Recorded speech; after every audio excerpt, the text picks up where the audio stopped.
앞트임 복원은 여러 가지 방식이 있지만 흉터가 추가적으로 생기지 않으면서도 앞트임 복원을 할 수 있는 방식이 있으니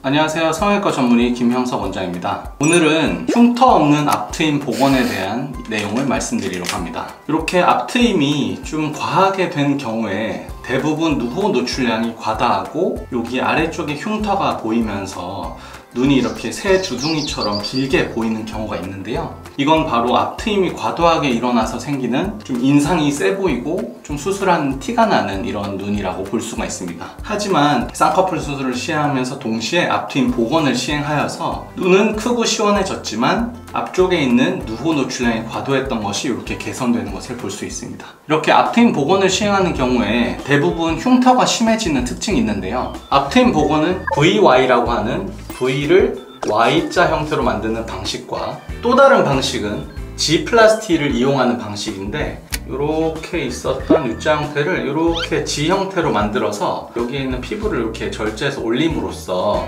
안쪽에 있는 피부는 닫아주고 여기 있는 피부를 이용해서 몽고주름을 덮어주는 방식입니다. 두 가지 방식 다 효과적인 방식인데 조금 닫을 때는 VY를 많이 쓰고 조금 더 많은 양의 복원이 필요할 때는 이런 G플라스티를 사용합니다. 하지만 이런 방식 모두 꼬맨 부분에 이런 흉터가 생길 수가 있고 G플라스티 자체도 몽고주름이 물갈퀴처럼 이렇게 덮이는 형태가 나타나는 경우가 있기 때문에 꼭 필요한 경우에 맞춰서 사용을 해야 되는데요.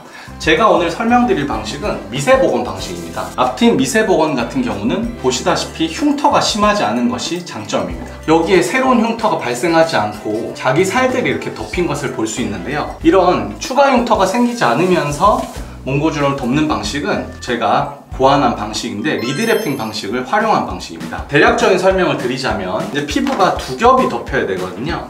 안쪽 살 같은 경우는 VY 방식을 써서 안쪽에는 이렇게 모이고 안쪽 점막은 이렇게 닫혀 있다고 보시면 되고 바깥쪽 피부는 리드래핑 방식을 써서 주변 피부를 이렇게 넓게 박리해서 이 부분이 안쪽으로 덮이도록 시행하는 것입니다. 그러면 바깥쪽 피부는 모양 그대로 이렇게 모아지기 때문에 이렇게 덮이면서 흉터가 추가로 생기지 않게 되고 안쪽 같은 경우는 이렇게 모아졌기 때문에 안쪽에 흉터가 생기면 점막 쪽 흉터는 밖에서 보이지가 않기 때문에 이렇게 최종 결과가 흉터가 없는 이런 방식을 나타낼 수가 있습니다.